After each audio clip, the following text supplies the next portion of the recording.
So this week has been very serendipitous at the Medical Nemesis podcast, and part of the reason is the previous episode, I believe it was, I discussed how no one was really reaching out. There wasn't a lot of interaction from the community, despite having so many of you listeners. Well, I came to find out that that wasn't completely accurate. One issue was the mail forwarding system from the website from FreeMedEd was not forwarding properly. So there's still not many people using the Medical Nemesis email that I've mentioned in past episodes, but they are going on to the FreeMedEd website and finding me there and sending emails. Now, I believe I fixed the issue that was there. There were a couple of responses from several months ago, one even from quite a while ago. So I do apologize if you sent something in and hadn't gotten a response for a while. They've all been responded to now. And I want to thank you for your support of the show and your kind words. It seems like a lot of you have benefited quite greatly from this and even teaching it to your kids. So that's awesome. I'm really happy that you're able to utilize this information and find it useful in your everyday life. And I do want to make one announcement. So our book, Read This Before Medical School, has come out. We hit the #1 new releases on Amazon, still on there for the paperback. I think the ebook is going up and down depending on the days, which is really awesome. So we want to raise a little more awareness for this. So we're starting a giveaway. We're going to give away 3 editions of Read This Before Medical School. And for this, we're using the King Sumo giveaway app. So basically, follow the link in the show notes or go to book.freemeded.org/giveaway on or after November 5th, and you can start to earn free raffle tickets. So basically what happens, you go on there are daily activities, you like our social media pages, you go to our different podcast pages and stuff like that, and you will win free raffle tickets. This is going to go from November 5th to November 17th, and during that period of time, you can keep coming back to the giveaway, earning more points every day, and then King Sumo will automatically pick 3 winners for us at the end of the giveaway after November 17th. So take a moment right now and go to book.freemeded.org/giveaway or check the link in the show notes to start earning your raffle tickets to win a free paperback copy of Read This Before Medical School.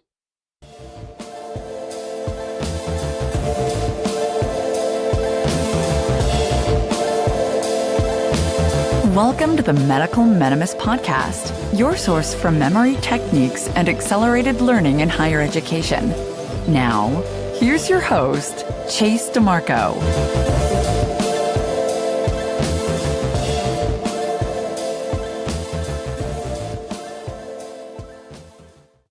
Keegan Long-Wheeler is an educational technologist at the Office of Digital Learning at the University of Oklahoma. He has been a creative developer in gamified educational materials and game design for many years. In this episode, we're going to discuss how gamification plays a role in education and where the future of game design may be going for medical and other academic environments. Keegan, how are you doing today? I'm doing great. How's your day going? It's going all right so far. I think I'm kind of intrigued as to this particular episode because, like we discussed before, this isn't going to follow the normal outline that the audience might be used to.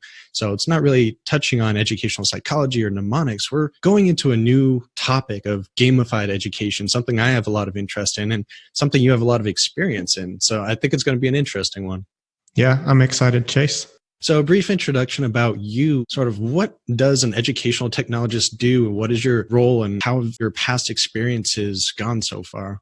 Yeah, I guess in a nutshell, what it comes down to is I help faculty and instructors with their courses and really trying to help them push the envelope and understand what's possible. I'd say educational technologist, at least in my case, doesn't fall under IT. I'm not there to help and manage, the projects or the tools themselves. I'm there to look at them pedagogically from a teaching and learning perspective. How can we push? One example that's always easy because it was one of the first ones that we worked on is, how can we actually use, say, iPads effectively in the classroom? Or we're gathered here today, how can we effectively use games in what we're doing with our students? So those are the different kinds of things that I kind of work on, generally speaking. And I do a little bit of work here and there with some conferences and those side gigs and side hustles as well. So, yeah. I know from my personal educational experiences, I've gone to, so many different campuses in course, online, with so many different course room setups from undergrad all the way through grad school. And the course design can play a very significant role in what the student is going to see and how they're going to learn and if they're going to learn the material. It's one of the biggest challenges, honestly, in terms of, especially from the tech side. Like my grandmother, she was very into tech, and she actually stayed very up to date in terms of she didn't necessarily have all the smartphones, but she at least had an up to date computer and kind of prided herself in trying to keep up with things. But even then, right, the way she thought about things was a little bit different. So when she was doing teaching herself, she would think about things in a certain way. And then, anyone that's around her would think about it in another way, and really working in community between the instructors and then folks that are a little bit have some background in the technology pieces. I think that's where it comes together and it really shines in terms of potential. Yeah, I definitely want to come back to some of the different online environments and the way that these collaborations between technologists and instructors are going. And it's getting really interesting. I've been following some of them for the past year or so since my first course came out, end of 2017, micro course. We can get into that later. But first thing is, I did want to touch on one more personal aspect with your life. I know it was something that you have a lot of passion about, and with the medical audience that they might find it quite interesting. So if you want to delve into that a little bit. I'll say recently still, it's been a little over a year since I've had brain surgery. I still have meningioma. So I had a tumor that was growing in the speech and sight region of my brain. So I had a seizure at one point. It was a lovely scare for my wife. I don't think she wants me to do that again.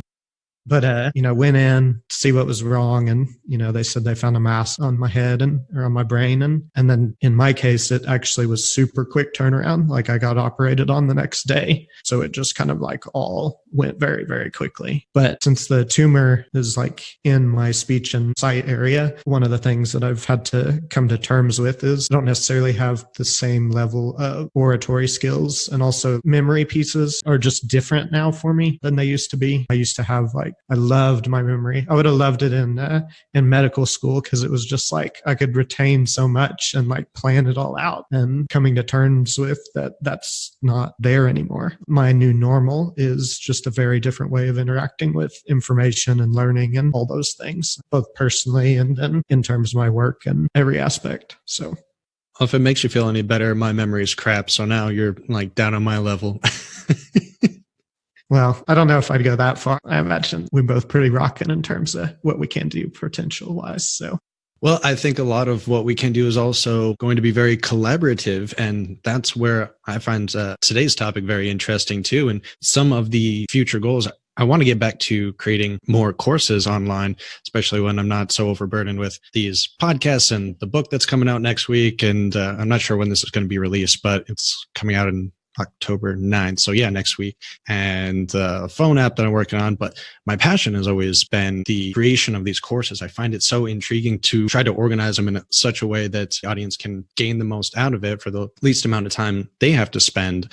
I think having a proper design helps out a lot. But some of the aspects that you've worked on in the past, the two main ones that I hear about or heard about when I initially came across some material from you a couple of years ago was experience play and Goblin.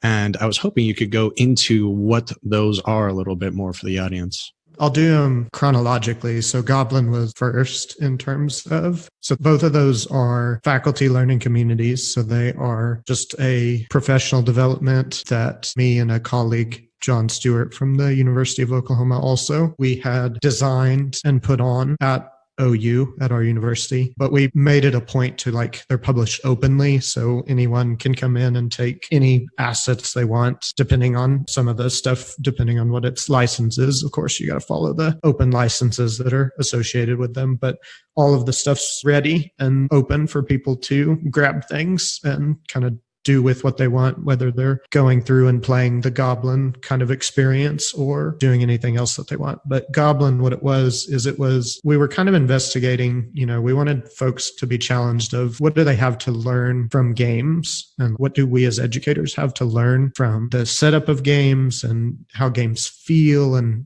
how failure in games relates to failure in real life and in courses, like all of those kinds of questions. And we kind of wrap that into an experience that starts in a 30-minute kind of, I'll say, just because it's easier to describe, Dungeons and Dragons style experience. So the attendees get to sit down and they're faced with a challenge. Everybody has characters that have different skills, and they have to go through and defeat the enemies that are variable for the day. Now, the interesting thing about this, though, is like we're not just sitting down to play for 30 minutes. Each of the 30-minute sessions actually introduce the concepts of the week. And then we go on to discuss those for another hour. And then beyond that, attendees had the opportunity to participate and do homework from week to week. So they had research articles that they had access to. They had videos. They could blog. They could do all these different kinds of things. All of those activities then went and increased the power and the level of their characters. So it was kind of a cycle where it kept folks engaged the whole 5 weeks of the series of the session. And it was very successful in terms of data. I mean, we had better attendance than sessions where we were giving out. We had faculty learning communities where we teach people to use iPads and stuff. And those where they got to have iPads on long-term loan didn't have as good of attendance as Goblin did. And it was just kind of mind-blowing in terms of how much engagement that also came out of it too.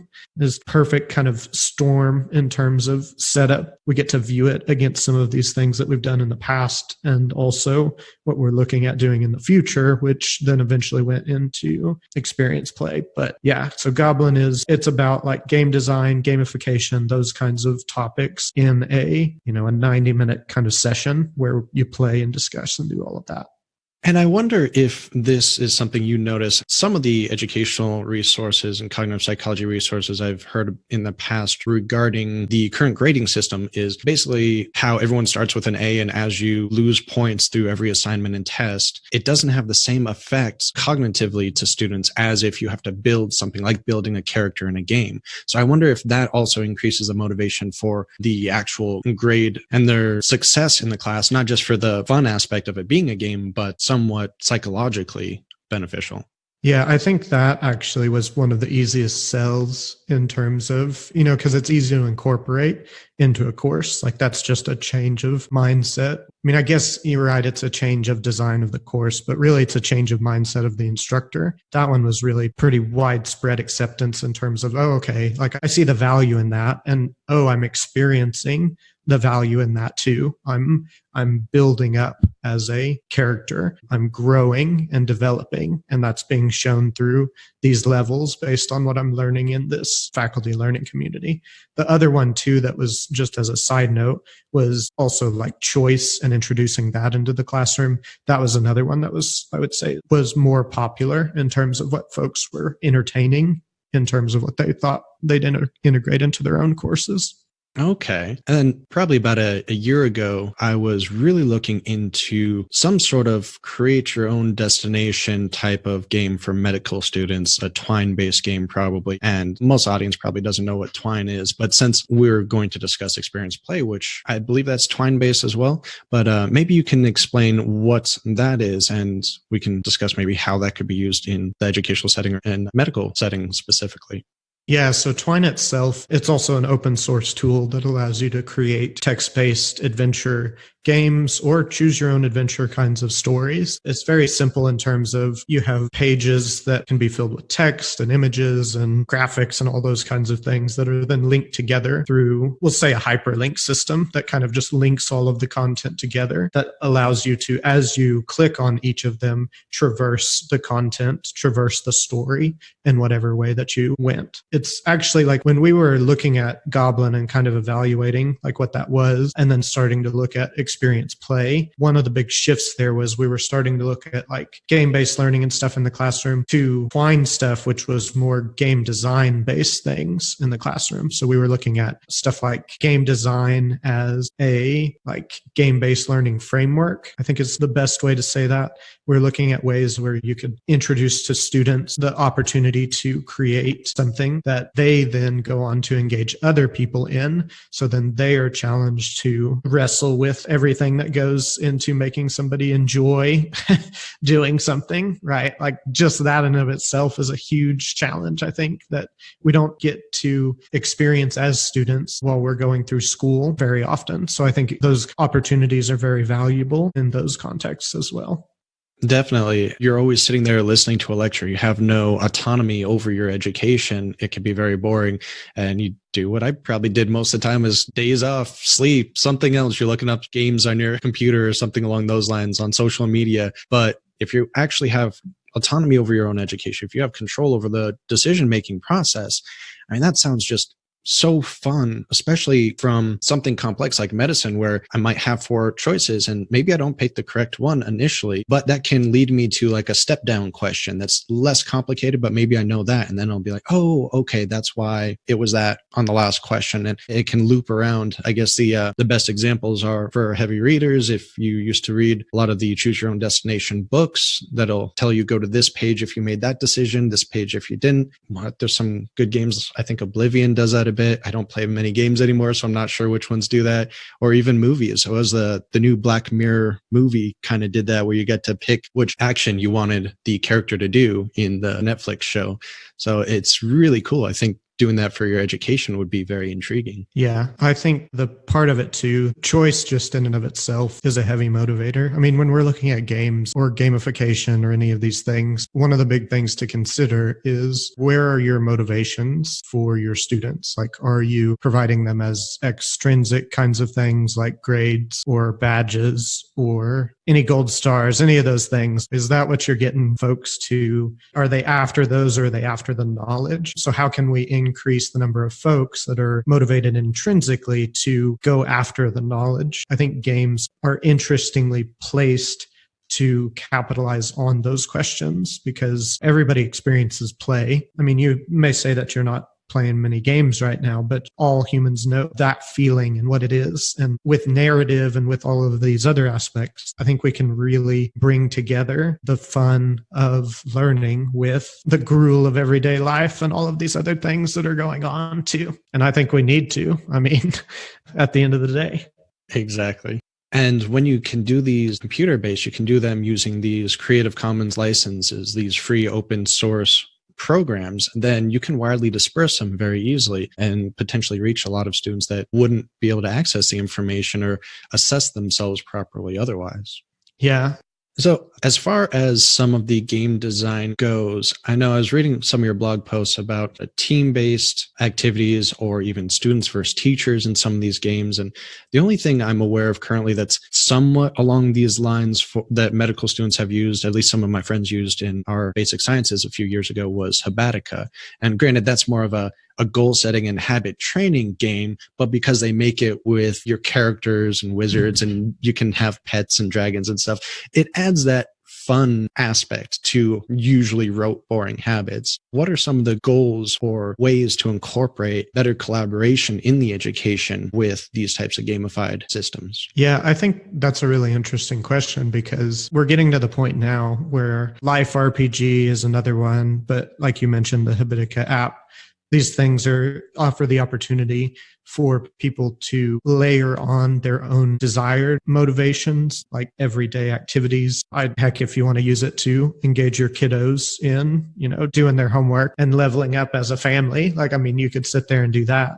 But I think it also offers that gold star extrinsic piece that badges offer, that all of those things kind of offer. But even more than that too is like seeing growth. I think we all want to see that. And whether it's necessarily in our learning at the moment, which isn't always quite clear, versus piece by piece every day for a year, I think both of those have their place in our lives and in education themselves. So I think those in particular are very powerful tools that people can get right now, download on your phones, try them out. I had a great run with Habitica for a while and it was good fun because, when do you want to sit down and mow or do the dishes or do any of these things? But then if you can say, oh, I'm 50 XP away from next level, which is going to allow me to go to the movies or do something else, those kinds of pieces, I think we can also. Yep. That was the only thing I didn't like about Habatica with some of the friends that were playing is sometimes they would kind of cheat. Like, oh, I'm close there. I'm just going to say I did this, but I kind of didn't do it. Gain that next level. But I could totally picture clan battles between different schools, or the big boss fight is like your teacher at the end of the semester or something like that. That would be incredibly motivating to digitally beat up your instructor in some of these things. Yeah. And I mean, it's, you can use it in all kinds of ways. There was one of the faculty members that was in the GOBLIN sessions. He did this thing where he kind of built this choice-based mechanic into his course where students could go through and they got to select which assignments they wanted to do, such as like interviewing a professional or a content matter expert in the field and do things like that, versus, papers and videos and all of those things. And while they were doing those pieces, like they would earn tokens, basically, they could redeem those tokens for things like longer times to turn in papers, or like the ultimate one, like if folks were really doing a lot of participation work, because not all of these things were necessarily easy, writing papers and all of those things to earn tokens. But if you're doing more writing, like in his case, you could offset and not have to participate in the final at all. So, if you have these big kind of motivators that lend themselves to also have people that, maybe aren't great test takers, want to put more time and energy into writing, it affords that opportunity for them too. And that brings in so many other aspects. I mean, it sounds like we're mixing behavioral economics and like affiliate marketing type incentives. The more work you put into it, the better you do, the more you get from it. And that sounds much more motivating than just, oh, your grade doesn't drop any further. You're not actually winning anything with the current method of a grading system. If you do perfect, your grade doesn't go down. You do really perfect, you don't gain anything extra. So I think that building up mentality, getting awards is definitely something that'll help a lot of students keep on track and progress throughout their education. Yeah. And don't underestimate the physical in terms of I know digital is easy and we can do all kinds of things, but if folks get stickers that show that they've accomplished something, those feel fantastic. I mean, the faculty member that I mentioned with the tokens, like he had those as physical things that folks earned in class and brought and redeemed in class. And they would stack them up on their desks to show how many they had. And it's just that interesting dynamic that goes on to showcase, I've participated this much. Like, I challenge you to also do this, or whatever the case is, whatever's motivating them. Showcasing your badges of honor, basically. Yeah. So the next thing, kind of wrapping up some of this conversation, I did want to discuss a little bit about some of the current platforms for education and especially free education. And I was reading your A Year Later blog post before hopping on here. You were talking a little bit about the Canvas network in particular, which is where my medical micro course is currently being hosted, but it might be getting kicked off of there soon, I guess. They're changing up some platforms, but they do have the Free for Teachers platform. I saw you also mention Moodle. What are some of the pros and cons of using these? Or maybe even if any instructors listening to this or students in the near future want to create their own content, what would you recommend, or what are some of the differences? Well, I think the big thing is first consider what is it that you want to do in the long term, because one of the biggest downsides to these learning management systems in our school is people don't have access to the content when the school is, or when the semester is over anymore. And I think people take for granted what that means, because when I was growing up and going through undergrad, for example, like I wasn't keeping track of necessarily every single one of my assignments and papers and stuff. It would have been nice to have some of that stuff to build a portfolio from, because I had to do that for my last semester of undergrad. And that, of course, is school related, but I also think there's value in terms of the work that folks submit and complete themselves. Because, if you have people that are doing projects that are video projects, or that are building websites or any of these things, and then files or anything that they have access to are just gone, I think that's not going to help us as learners advance. So what I mean to say with that is Canvas, for instance, has a setting where you can extend the time that folks have access to the courses. And that's not the answer necessarily. I think maybe a better solution is sharing some materials that you're comfortable with, or giving students the opportunity to have their content published on their own websites or in their own spaces. That way they can always kind of retain their own intellectual property as they're going through school, which is what we are doing. So I think we should also grant that opportunity to students as well. Yeah, I think especially for anyone that's tutoring, which a lot of students do, especially in graduate school, whether it be to test their own grit or to earn extra credits or even tuition reimbursement, like to tutor. So the materials that they make there, the presentations that they give should be kept and useful later on. But as you said, putting an LMS on your own website, for instance, is a hassle. And if you do something like Thinkific or Teachable or one of those, then you have potentially hefty monthly fee, depending on which, one you do. Moodle's free, Canvas can be free, but Moodle I always hear is really hard to set up. So it's like, there doesn't seem to be a good, and I'm kind of using this selfishly too, because I'm currently looking of where to put my course. Canvas said they were going to get rid of it in, I think, July, and we're currently recording this October 2019. So far, it's still up there, but I will need a place to move it to. And for others that are kind of in the same boat that have these free courses up there, don't want to charge, but do want extra services. Like I think Teachable, you can't have a graded report or graded quiz or something unless you have the pay version. Just trying to find a better option, I guess, for some of us out there in lower educational circles. It's a real issue that you bring up there. Because one thing that I do with this may not be wholly representative, but like some of my old website, I use a tool called SiteSucker on my Mac, and I can basically like download my entire site as an HTML site. So I take, say, a WordPress site that I don't intend to change anymore, and I can download it down. Or I can download it to just a megabyte or 2 megabytes worth of files really quickly, and then re-upload those to the same place being the same URL that's accessible. And that's kind of one of the long-term storage solutions I have for some of the personal content. You may not know the solution, but there are definitely solutions out there. And I'm just saying that generally for everyone in terms of archiving and doing all of these different things, both personally and for students. So interesting. Okay. Well, are there any parting resources or thoughts for the student audience? If you're just now getting into some of this, I highly recommend one of the easiest way is G's book, What Video Games Have to Teach Us About Literacy and Learning. And don't be scared off by the video games part, because it's really like the deep dive into learning and what learning looks like as literacies is just so interesting and evocative, I think, in terms of what learning actually looks like. But the fun part about it, I think, as a book, like why it stands more of a test of time. There's so much open vulnerability as the author is going through and saying like, hey, I was playing this with my kid, because he kind of like got all the way into World of Warcraft. So going all the way into the deep end and talking about that journey and what that's like. It's really interesting to see someone that isn't necessarily a game player does and thinks in those spaces. So that's definitely what I would recommend. And then you should definitely jump into Twine if you haven't, to at least give it a try, because it is relatively accessible as a tool. Like anything, there is some learning with it, but I think it has a lot of value. And then, of course, if you want anything from experienceplay.education or goblin.education, feel free to grab those resources and share out or do whatever you need with them. Great links all in the show notes for the audience if you didn't catch all of them. But I'm kind of curious about that book also, as I used to be a gamer a long time ago, haven't been for probably 15 or so years at least. So to get his perspective, I might be able to relate to that quite a bit. Where can the audience find you if they want to ask more information about your projects or maybe join them? I am on Twitter at Keegan SLW. You can reach out to me. I'm not a super active user like I used to be, but I'm pretty dedicated to at least checking the messages and stuff. So you can reach out to me there or through my website, which is also KeeganSLW.com. If it's Keegan SLW, then it's probably me. So any of those kinds of things are me, and you can reach out to me in those places. Perfect.